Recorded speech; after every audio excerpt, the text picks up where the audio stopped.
Today's sixth session of Amazon SageMaker. So far, we have finished the basics of SageMaker, and we have also finished regression problem using SageMaker. So how to do regression using SageMaker, and how to do regression on SageMaker using scikit-learn methods.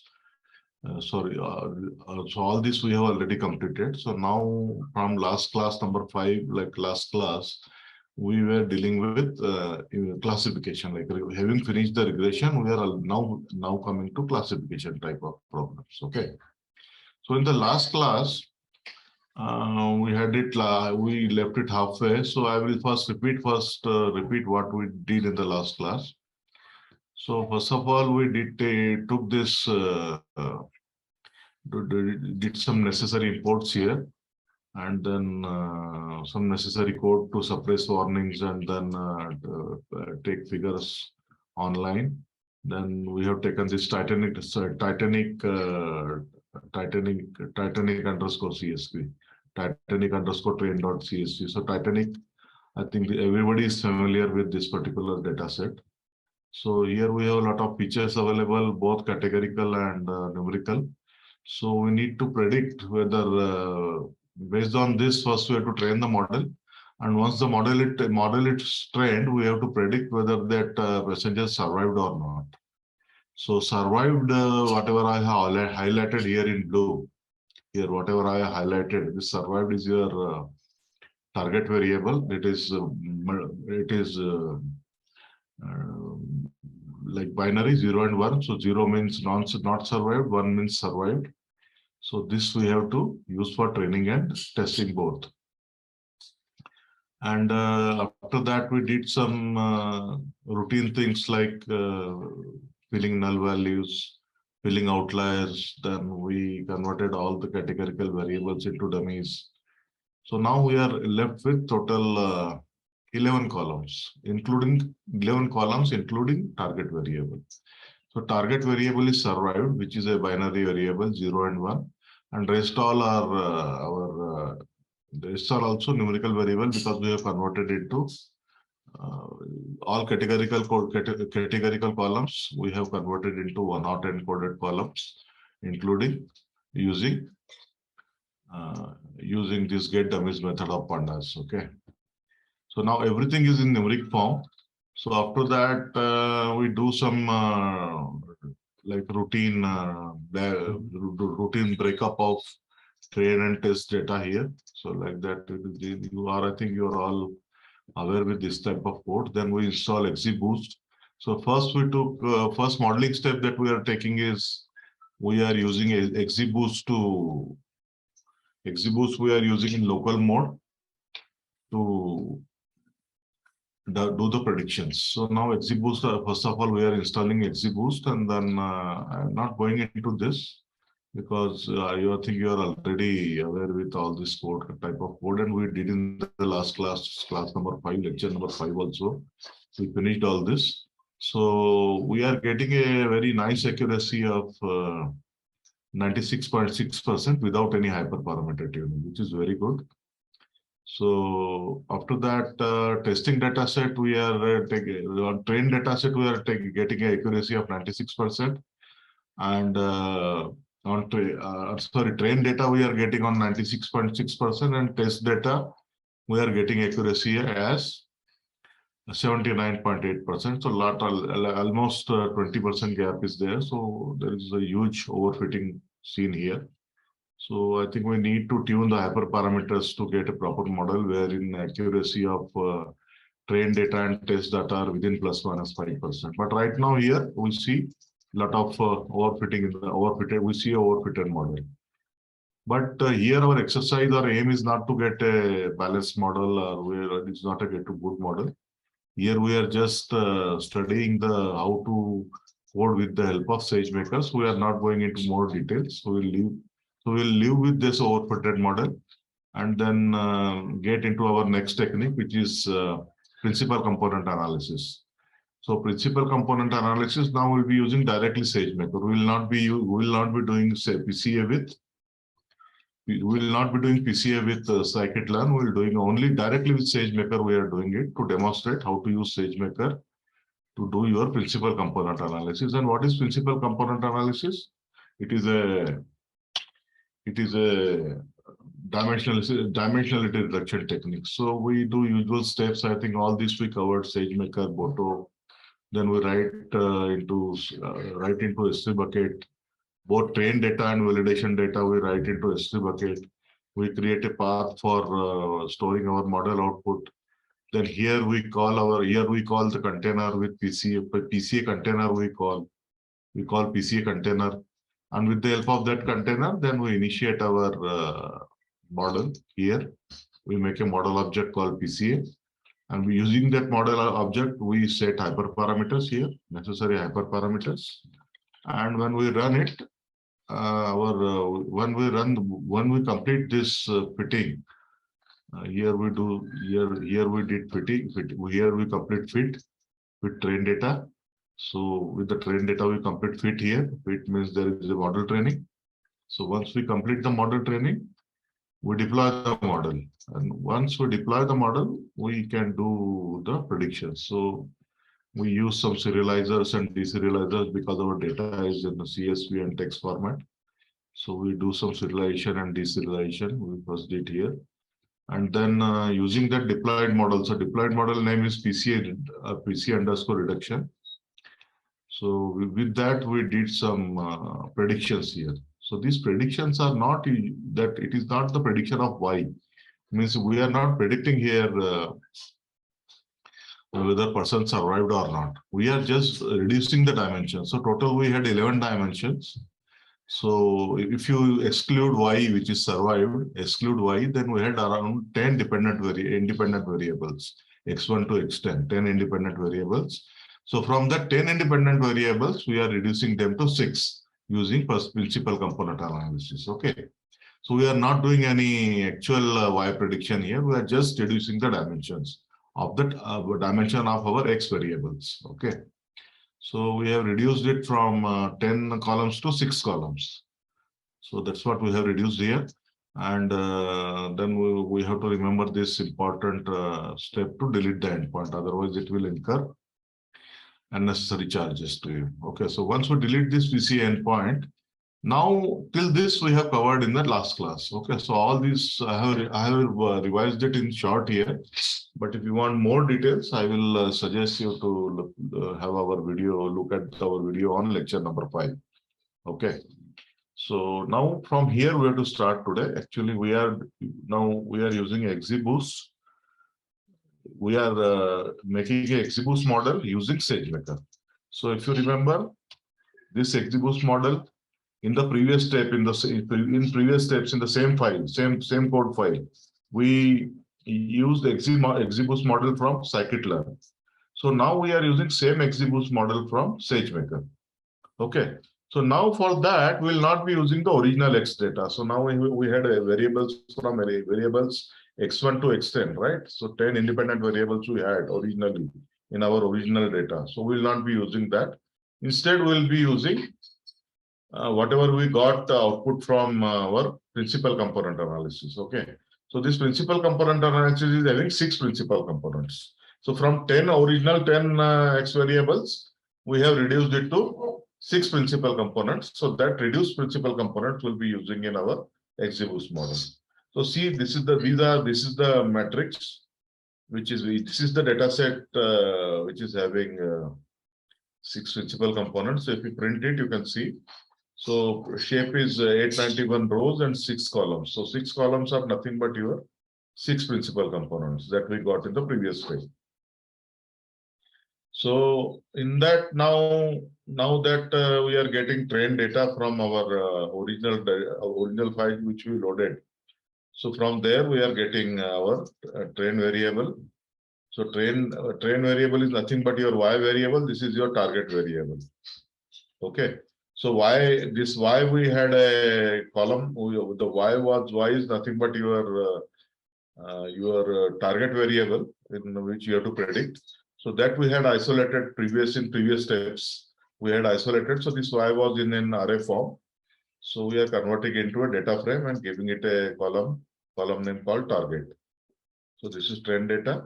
So now it is trend data is nothing but a single column of Y, as you can see here. It is in the form of 0 and 1, and it is now in the form of data frame now. Okay. So now what we did, like we are doing some little transformation of our trend data. So from our original format, we brought it to a tabular format. So you can see like it is now trend data is in this format. Target variable is here, and we have our 0 to 5 means total 6 principal components. All data is in numeric format. So I think this code line, I'm not going into detail. I think once you are doing your own code, when I share the code file, that time you can go through it. So we have just added the target variable here. So target variable we got here. So now trend data is in this format. So we have our target variable here, Y variable, and then rest 0 to 5 principal components. Okay. So now our trend data, we have total 6 principal components plus 1 target variable. So total 7 columns and 891 rows. So that's what is our trend data. And now then we are trend data, we are taking out of only 90% of the data we are taking. So 90% of data size we are reducing to 90%. And so from 891, we have reduced to 801. We will taking only 801 rows. And then from that, we separate into trace, train, and validation. So this is also a way of breaking into trace, train, and validation. So see, first 400 rows we are taking in train data. Then from there, 400 to 600 we are taking in test. And then after that, from 600 onwards till end, we are taking in valid. So we have now 3 sets: trend test, train data set, test data set, and validation data set. So I think you are already aware with one scikit-learn way of breaking data into train and test. So which is this? I think I want to show you once again. So it's here. Here we did. It's here. See here. So this is the classic way of breaking our data set into train and test. See here, this way we break, right? So we call a special method called train split from model selection library of this scikit-learn. We have model selection library. From that we import train and test split, and we use that to break it into train and test. Okay. But now here we have done it a little bit differently. We have done here a little bit differently. So I want to ask you, what is the difference between the previous method and this method? How they are different? See, now here we have directly broken down by selecting the rows itself, like direct slicing we have done. First 400 rows to train, then 401 to 600 to test, and then remaining last rows to validation.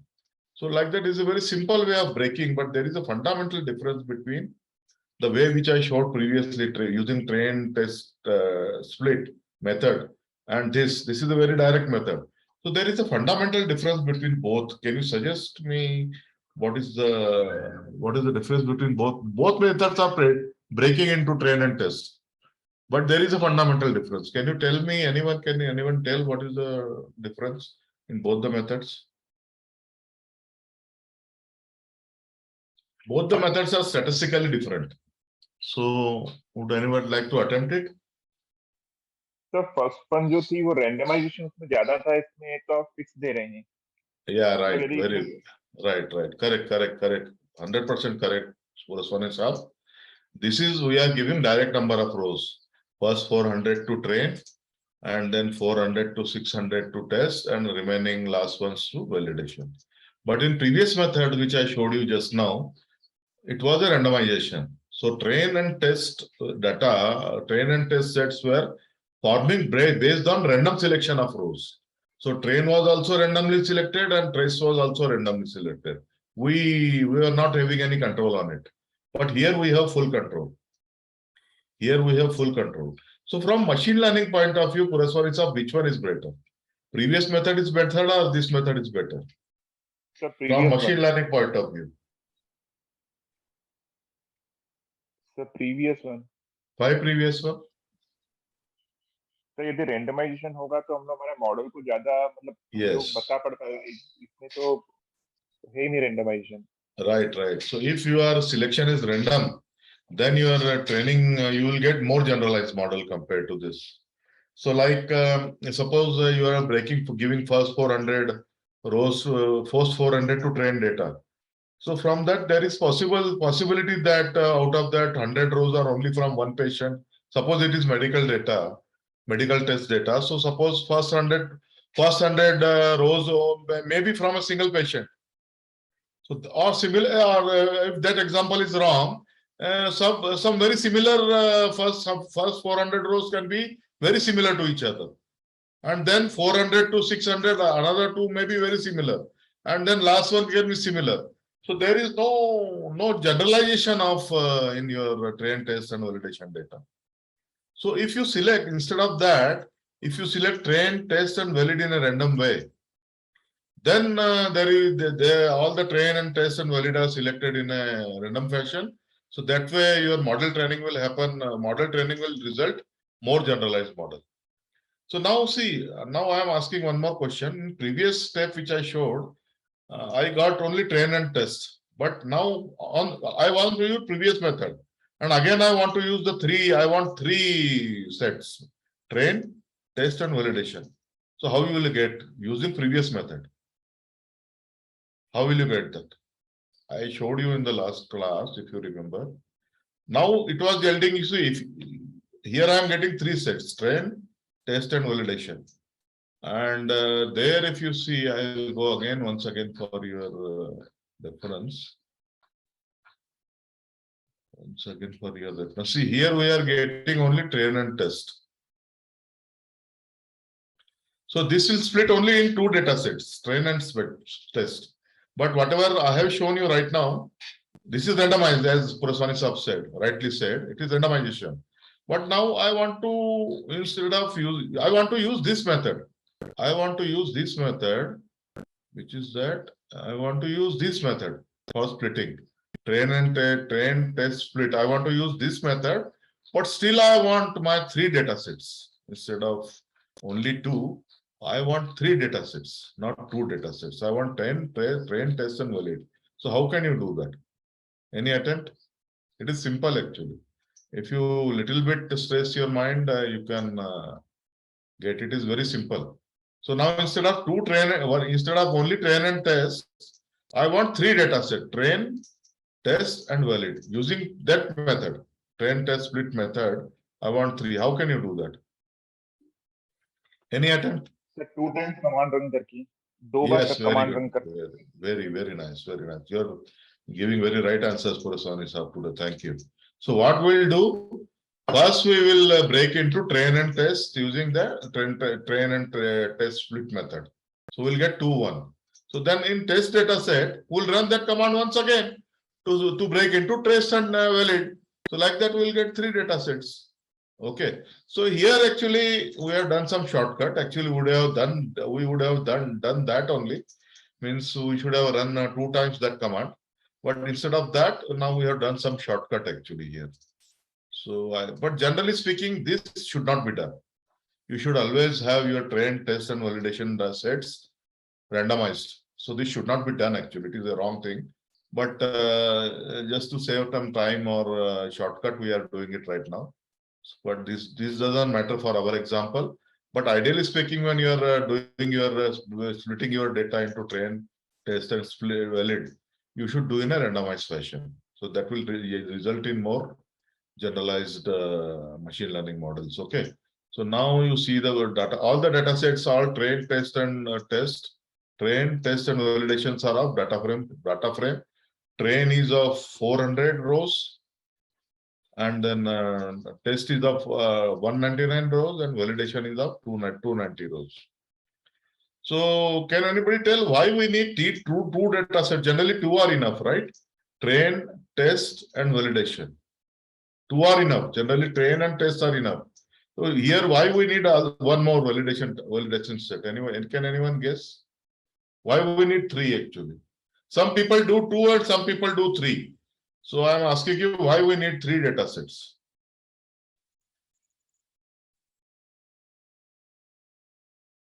Why we need three data sets? Any answers? See, actually, what happens when you do hyperparameter tuning? So in some techniques, you do hyperparameter tuning using train. And we till it gets tuned, we get tested, we use test also.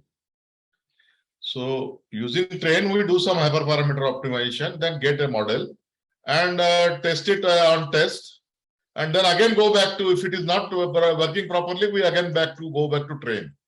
So in some deep learning methods also, if you see, both you have to give both train and test data sets. Both train and test data sets you have to give while training of model itself. So one model is run on this and tested on this. So what happens? Both train and test gets exposed to the model. And while we are doing machine learning training, we never want that our test data is exposed to our model. But in some techniques, we use both train and test to train our model. So in that case, what happens? We do hyperparameter tuning on train and then test it on test, then again go back to train, then again test it on test. So there is a chance that test data is getting exposed to your model. So that's what we don't want. So once using train and test data sets, if your model is fully hyperparameter tuning is fully done, then finally we'll test it on validation data, which is totally unseen by the model. So that is the reason sometimes we take train, test, and validation data. Okay. Any doubt here? Any questions? Himanshu, any questions here? Yeah, but one question. Yeah. Actually, the number of points, data points available for the model will get reduced with this train and test. Yeah, if you make three data sets like this, of course, you should have a large data set. Okay. And if you have very small, eventually you would like most of the data to be used for training. Then you don't have a luxury of three data sets like this. Yes, yes. Okay.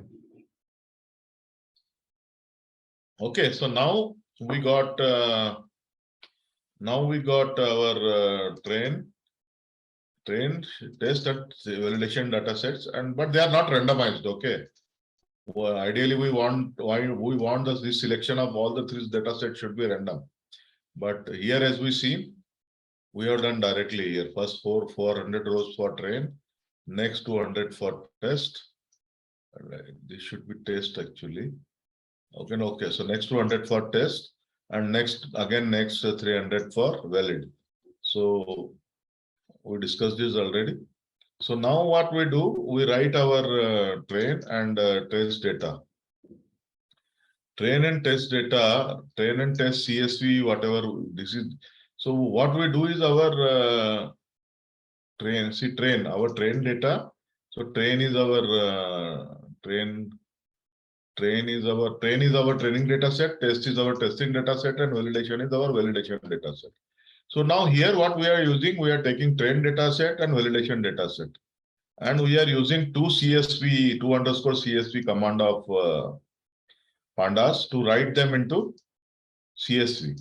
So we have converted our train data set and validation data set into CSV format. Okay. And return to memory. Okay. So that's what we have done here. So now we are defining one here, just prefix. So prefix I already explained you in the previous class. Previously, prefix is nothing but your one subdirectory we are defining. Okay. So one subdirectory will be defining within bucket, our bucket, default bucket. So that will be named as exiboost classifier, and then key. So this key is nothing but your file name. Okay. So now this code, I will little bit, I will little bit make it. So this code, we have third or fourth time we are seeing this code in SageMaker class. So can anybody tell me what we are doing here? Anybody can anybody tell me what we are doing here?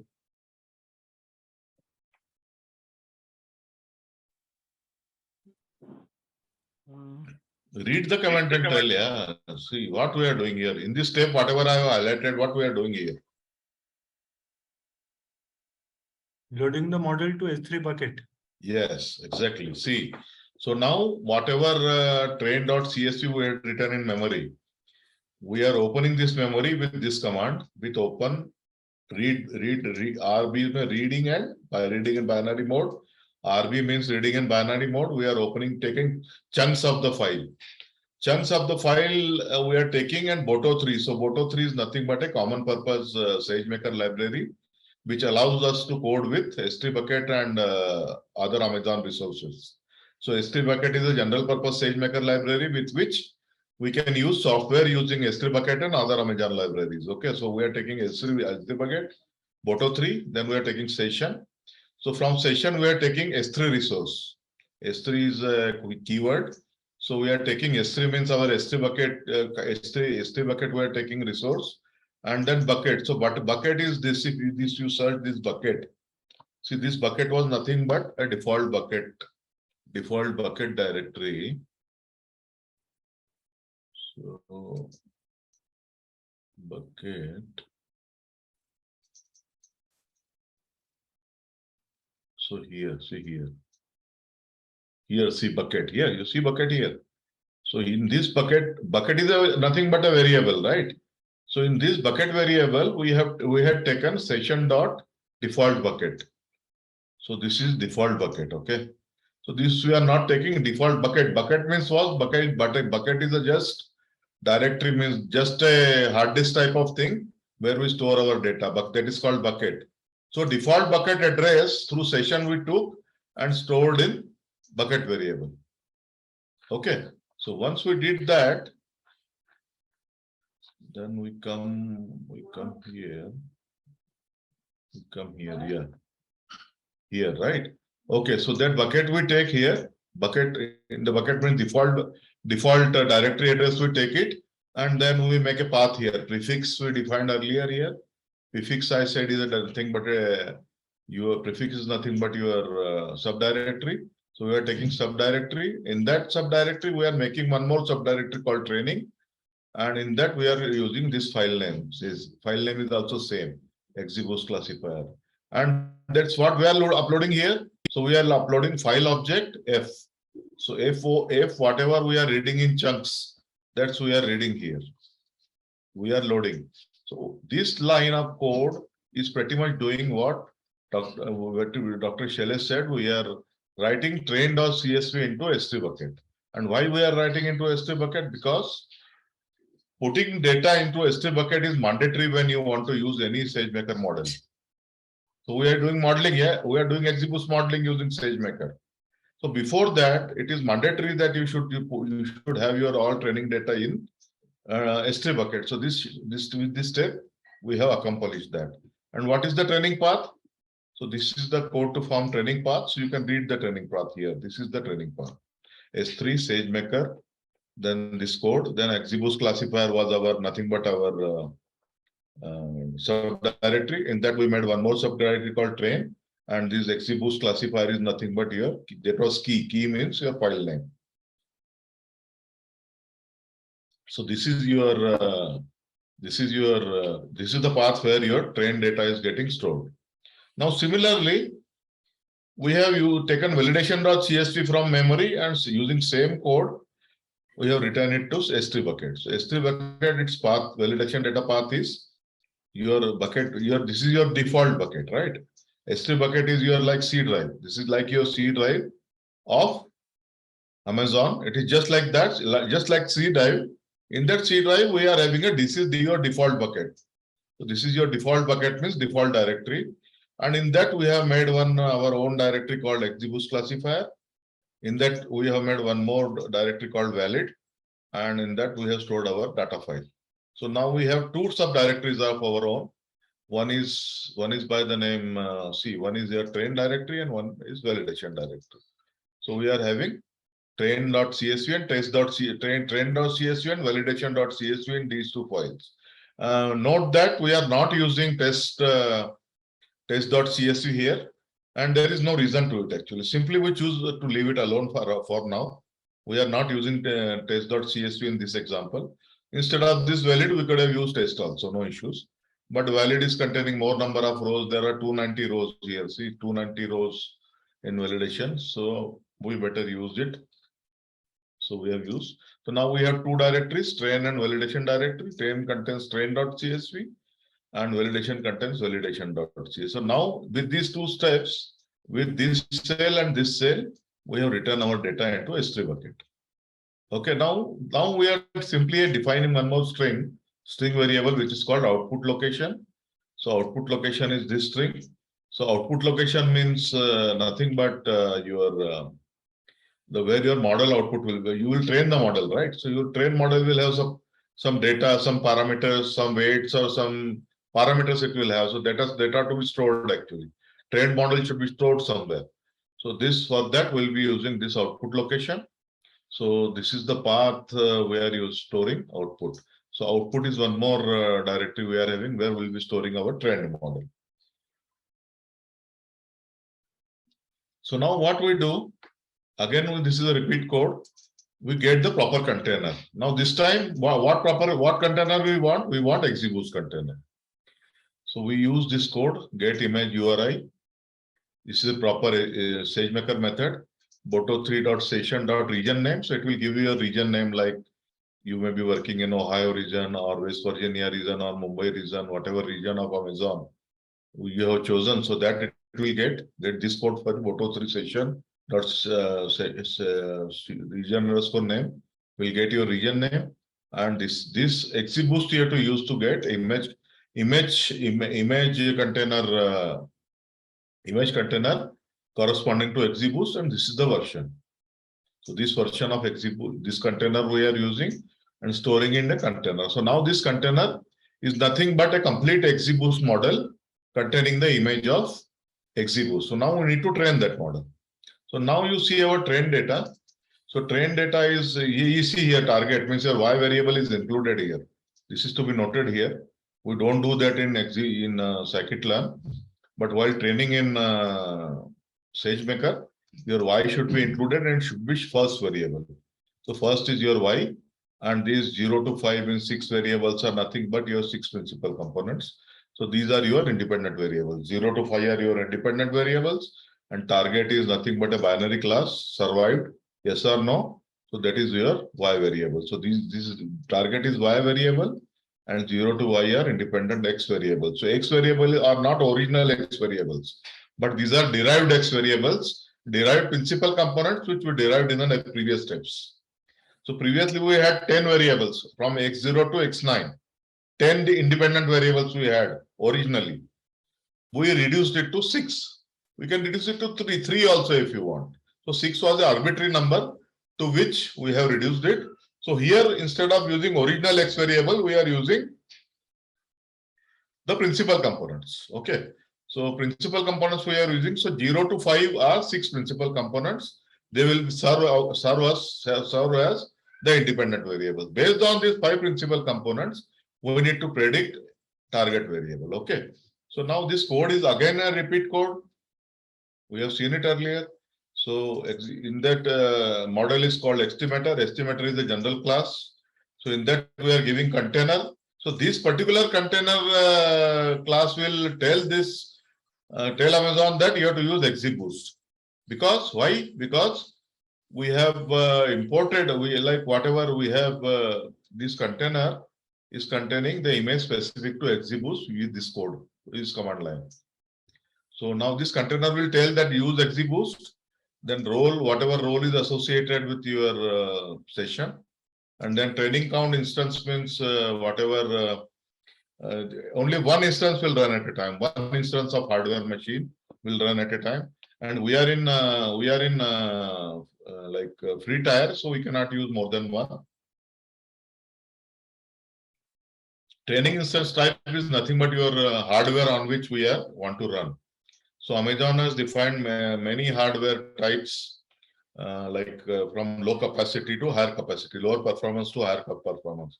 So based on your need, you can choose, and as you choose higher and higher performance hardware, your charges obviously go on increasing. So I have chosen one which is a chargeable model. This is chargeable one. ml.m4.xlarge. It is chargeable one. But there are a couple of hardware machines available for the free tier, for which you are not incurred any charges, but obviously they will be slow. So I wanted a little faster, so I chose this. I have to pay something for it. So be prepared accordingly. So then output location is output location. Output location we had defined here is nothing more, is the location where we'll store our trend model, SageMaker session. So you have to give your SageMaker session, which we had obtained earlier. This is a variable, session variable that we obtained earlier. So that also you have to give here. So this is nothing but your model of, you are defining the model, instantiating the model. With this command, you are instantiating the model, and that model is getting stored in this.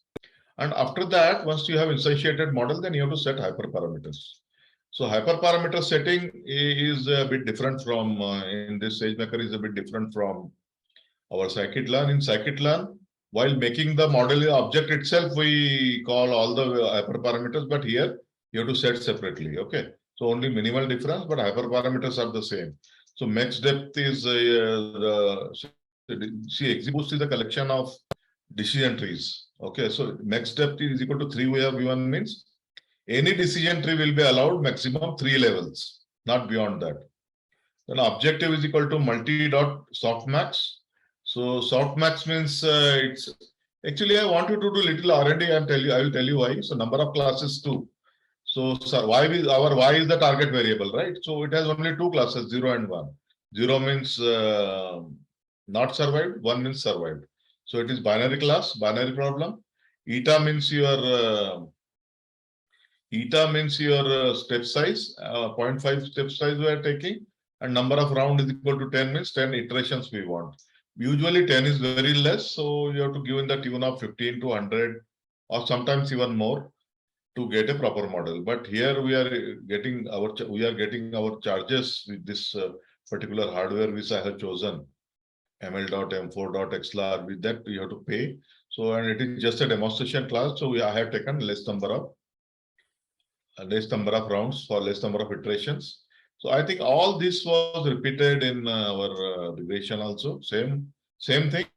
Only thing, in regression problem, objective will be regression, and here objective will be multi.softmax. Now I want you to do a bit of research. See, if you have little deep learning background, softmax is a function which we use for multi-class classification problem, more than 2 classes. So, and for classification problems in deep learning, we use what is that called function? Which function is that called, Himanshu? Sigmoid function. So yeah, for binary class we use sigmoid function, and for multi-classification, more than 3 classes, if you have number of classes equal to 3, 4, 5, then we use softmax function. Okay, so now here we have used softmax function, which is used for multi-class. But I have only two classes. I mean, my primary problem is a binary classification problem. But still, instead of sigmoid function, I am using softmax function. So I want you to do a bit of research on this and come back with the answer actually, why we are doing like that. Maybe it is not required. I'm not telling it is correct. I'm not telling it's correct. But it has been used and code is properly running with this. So instead of this, why can't I use a sigmoid function? That's a bit of research I want to do on the web, and tell me in the next class. Okay, I'm not telling this is correct. Okay, this is not wrong also, because with that code is giving proper results. So this maybe this, instead of softmax, we could have used sigmoid as we do in deep learning. So I want you to be a little bit have your you should get your inside scientists woken up, and I want you to do a bit of research here. Why instead of softmax? I have one question on this actually. Yeah. Here, what parameter we are trying to optimize? Because most of the things are fixed, no? So hey, this we are giving fixed values right now, arbitrarily chosen. Max depth is arbitrarily chosen. Num class 2 anyway is fixed. Eta is arbitrarily chosen. Number of rounds are arbitrarily chosen. So you can vary max depth from 3 to 10, 3 to 12, like that. You can choose eta from 0.01 to 0.5. Number of round you can try from 10 to 100. Like that, these parameters you can vary. And try to see which parameters, set of parameters is giving you best results. Okay. So this class, particular class, is not dealing with optimization.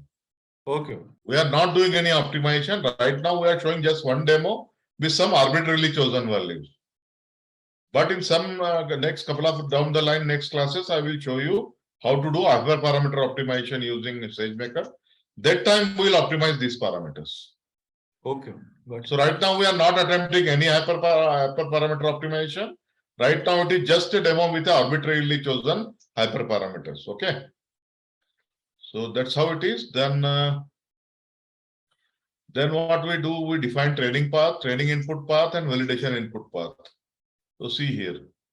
So your SageMaker session S3 input, S3 data equal to S3 train data, and then content type equal to CS3, and this just we are defining our train data type, and see S3 train data. S3 train data is nothing but your S3 bucket path. See your S3 train data. S3 train data is nothing. See here S3 train data is nothing but your S3 bucket path where your train data is stored. S3 validation data is nothing but your data where your validation data is stored. So we are defining channels here with this code. With this code, we are defining channels here in SageMaker, and these channels we are using in the training. See here, XGBoost classifier dot fit. Train is given in the form of a dictionary. So train is a key, and then input where channel name we are giving, validation, and validation we are giving. So with this data we are using for XGBoost classifier training. So now you see here you have used validation input, but instead of that validation input, you could have used we have three data sets now: train, test, and validation. So here, see here we are giving both train and validation data for training. But if you go right way, here you could have given test data for training. Train data and test data, both you could have given. And when you do testing, the testing you could have done on validation data, but we are not done here. It's just a demonstration class. So we have not done that. So instead of validation data here, ideally it would have been train data, test data, sorry.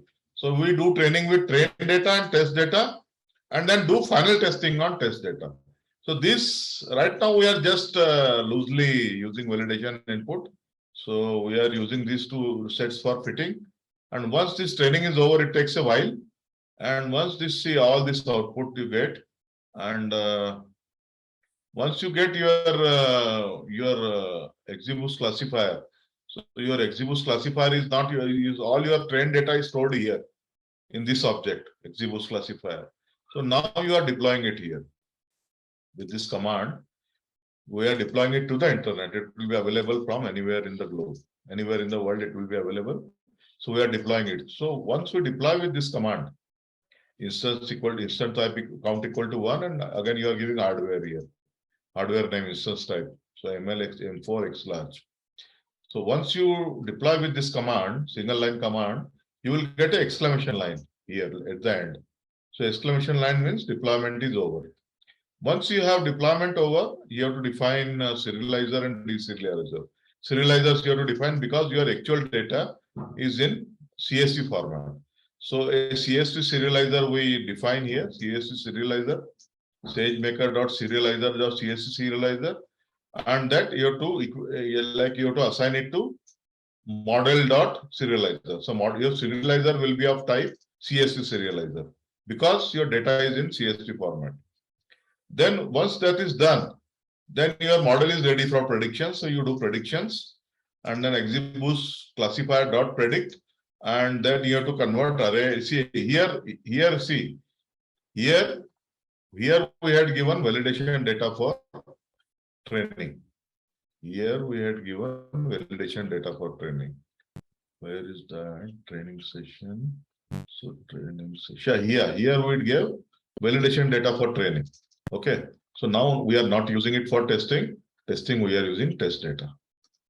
Test set we are using. Okay, so we have three sets here. So the third set we are using for valid testing. So once predictions are done, prediction are in this binary format. Predictions are in, but sometimes they are not readable. So we have to convert them into proper array format. And this is a simple function I got from the web definition bytes to. This is in a byte format right now. Predictions are in a byte format, maybe non-readable. So we have to convert it to a simple array format, simple numerical numbers, our decimal number format. So this is a function. So I'm not going into detail of this. It's a simple conversion function from bytes to array format. So I use this function. First define the function. You can go through this code, particular line of code. It's simple slicing and dicing, very simple code. You can go through it. And then once I use this function to convert, my predictions were in byte format. So I use the function to convert it into a normal array format. So once they are converted, I can get my predictions in array format. So these are all my predictions. So now 0 here means not survived, 1 here means survived. Like that you have. So these are your predicted values of Y. So your predictions are done. Once you have ground truth and your prediction. So ground truth we already have, right? Y test we already have. Y test we already have. So we reshape to a single column. Y test we already have, right? From our test data, we have Y test. So this is nothing but your ground truth. So ground truth, we reshape it to a single column. So once you have ground truth and your predicted values, you can do all kind of model matrix. So accuracy we are getting. So accuracy we are getting again as 78%. So if you remember with scikit-learn also, our accuracy was very close to it, 79% only. So this accuracy is not great. So what you need to do, Dr. Shailesh, you asked what are these parameters? So to get a better accuracy, you have to tune these parameters. You have to tune these parameters. So maybe next step you can use from 3 to 12, or eta you can use from 0.01 to 0.8. Like that eta you can use. Number of rounds, currently we have given only 10. Maybe you can increase number of rounds gradually from 10, 20, 30, 50, 100, 200. Like that you can increase. So for some set of hyperparameter values, you will get a best accuracy. So that we are not attempting, that we'll do in a later class. So you are getting precision recall. I think I'm not going into detail. Precision recall and accuracy are very common classification model. Like you want to test your model, so you use precision, recall, and accuracy. So they are very common with associated with all the kind of classification problems. Same model, same parameters are attached. So I'm not going into details. Then we can plot confusion matrix with Y test and predicted values. Y test is nothing but your ground truth. Predicted values was just what we predicted from the model. So we compare them and plot this confusion matrix. It is again a common matrix. So I'm not getting into detail of that. So once you do everything, you have to do this model.endpoint. So you delete that exhibits. Otherwise, this model was a deployed model, and it will keep incurring you charges if you don't delete it. So don't forget this. Never forget this step. Delete it when your job is over. So we have done this. Okay. So now next is your linear classifier with SageMaker. So here I can go a bit fast because all this code was repeated. Okay, all this code. So now we have tested with XGBoost, and now we are doing same thing with linear classifier. Linear classifier in scikit-learn, what is it called? Can anybody attempt? Linear classifier in SageMaker, what we call it? Is scikit-learn, what we call it? Or general machine learning. A linear classifier is called as what? Logistic regression, right? A linear classifier is nothing but your logistic regression. In SageMaker, we call it as linear classifier. So this is nothing but your simple logistic regression. A fancy name given to it is linear classifier. Okay. So now train data is repeated. Then I'm not going into these steps. Then we are again writing train data into S3 bucket. Then we are writing train data and test data we are writing into S3 bucket. Now from here I'll start. Now here, so till now what we did, we wrote all the train and test data into S3 bucket using all the previous steps only. Code is exactly the same, so you can repeat the same code. And once you have it in the S3 bucket, then you have to call an image specific to your model. So again, the command is same command, but instead of XGBoost here, you have to call linear learner. Linear learner because your learner is linear classifier. So this is container specific to container image specific to linear learner. Same region name and same get image URI method you have to use. And instead of XGBoost, you have to pass linear learner. So once you have linear learner, then again you have linear learner. You are making linear learner model object here. All the parameters are same. You pass container which is specific to linear learner, role, model instance type, output path, and session. All these parameters are exactly same as XGBoost we just did in previous steps. Okay, so it is exactly same, but now a little bit difference is there. Once you associate the model which is in linear learner 1, you have hyperparameters will be different. So hyperparameters will for XGBoost and hyperparameter for logistic regression, both are different. Okay, so you have to put accordingly you have to mention the hyperparameter. So here feature dimensions you have to give. Feature dimension means we have 6 principal components, x0 to x5, 6 principal components. They are nothing but your independent variables. So you have to give the number of independent variables here, which is nothing but 6 principal components here, 6. Then predictor type, you have to give binary classifier, very obvious. Then mini batch size. So here you are giving data, all data which you are supplying for training is not in a shot. You are dividing training data into small batches. So 5 linear batch size is equal to 5 means at a time only 5 set of 5 rows we are giving for in that at a time in one iteration we are giving only 5 rows. So suppose you are having 200 rows. So 200 divided by 5 means around 40 batches you will give. 5 rows in one batch.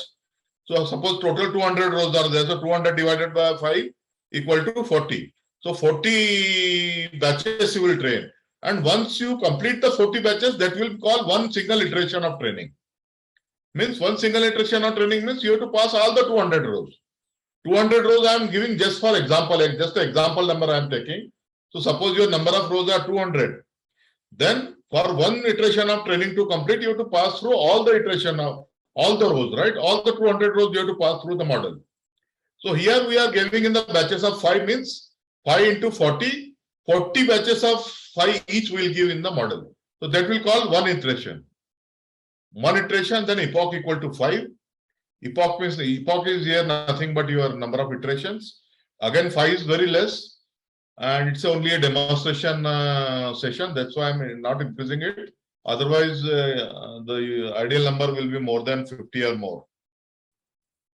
Okay, so this is again, epoch is again a hyperparameter.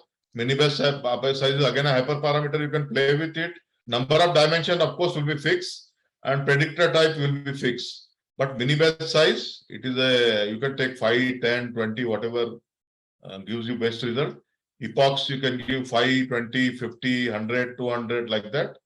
Number of models equal to 5, and then loss is logistic. So here we are using logistic loss function. Logistic loss function, would you like to? Logistic loss function, I will tell you in a minute. I want to show you what is logistic loss function. Function. Logistic loss function.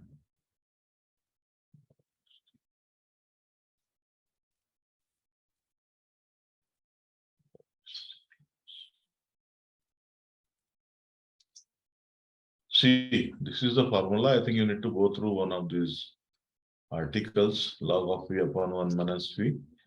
Logistics loss function. Logistic loss function. So the loss function they are taking. Yeah, so this is your log loss, your logistic loss function. So this is the function we are taking as our loss function. And what is loss function? Why we take a loss function? What is its role in training?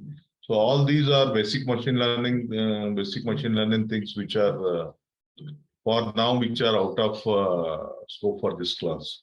So this is a very common function if you study your logistic regression. And why? What is the loss function? Why we use it for regression? So all these are very basics of machine learning, and I am not covering here because our aim here is to go through SageMaker steps, not through machine learning. So this logistic loss function is used, and once training. So in this training we give only linear data dot fit only trained data. See in XGBoost, if you see XGBoost here, XGBoost here, XGBoost training, there was a remarkable difference.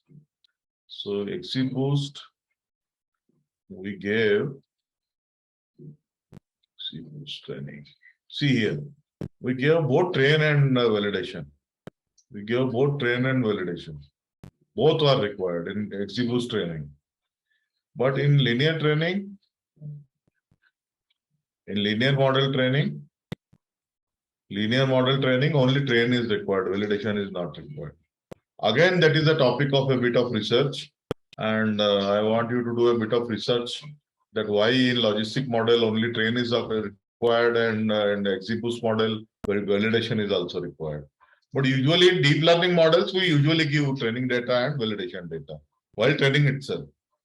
But in linear learner, we are giving only training data. So I think XGBoost also, SageMaker is treating very much like your deep learning, and it is taking validation data also for training. It's a point of a bit of research. So for now, we'll take it as it is. So train data we have supplied, and your training data, lot of training details are thrown here in this. You see a lot of details are thrown, which are not in very readable format, but it is a lot of information about your model training. Once you have your training done, so this is your training done. See here, training completed, training job completed will only come here like this. Training job completed, how many seconds it took. Then your training classifier, you can deploy it with the same command. Like XGBoost we deployed now, same command you can deploy. And once you have deployed it, then you have to define both.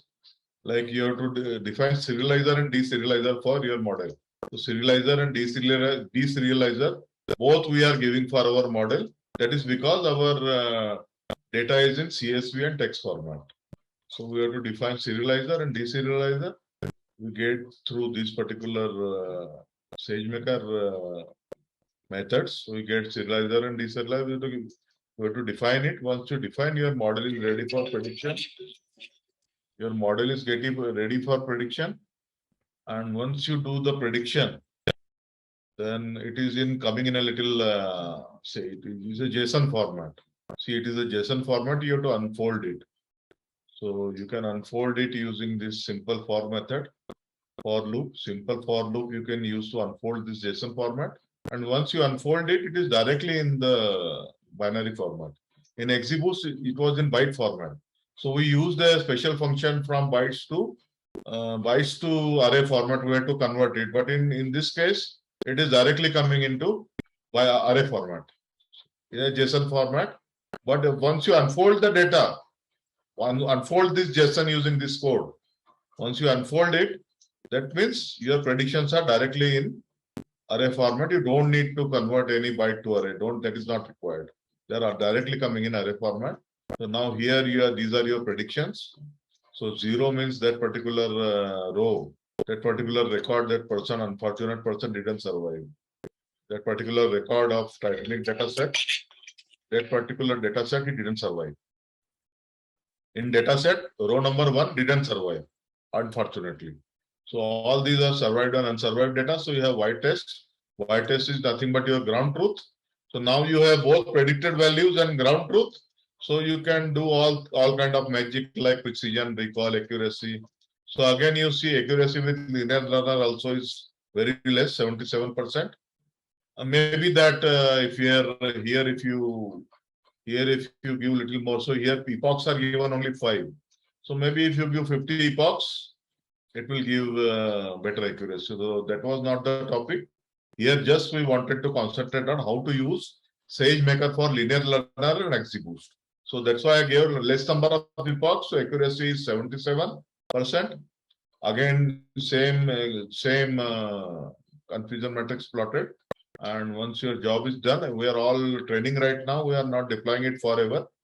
If you want to deploy if you want to keep your model deployed forever, then forever you have to keep paying the Amazon charges. Okay, but we don't want that. Our job is over. Training job is over. So we should delete this endpoint to save our charges. Otherwise, recurrent charges your meter will be on all the time. So that should not happen. So you always delete whenever you deploy any model, you should never forget to delete that endpoint. So this endpoint is deleted means that model is no more deployed and you are not incurring any more up. And apart from that, also there are a lot of things on which Amazon charges you. Like if you are this notebook instance. So right now I am not running it from SageMaker, but if you keep it on in SageMaker, it incurs the charges. So you should be very careful while using SageMaker, because not only endpoint, there are a lot of other things for which S3 bucket also you are charged. Your instance, if your instance is Amazon Jupyter Notebook instance is on, you are charged. And if your Amazon Studio, Amazon SageMaker Studio, if that is kept open, that service is kept open, then for that also you are charged. So there are a lot of things for which you are charged, I think. So before you start using Amazon SageMaker, you have to very carefully study for which you are charged and what comes under the free tier. So then only you should start using Amazon SageMaker. So that's my simple advice. And I think this all steps, so we'll repeat what we have done so far. So we took a Titanic data set, which was a very simple classification data set. So in that we have Y variable as survived and rest all variable as your X variables. So we had total 10 X variables, 10 independent variables.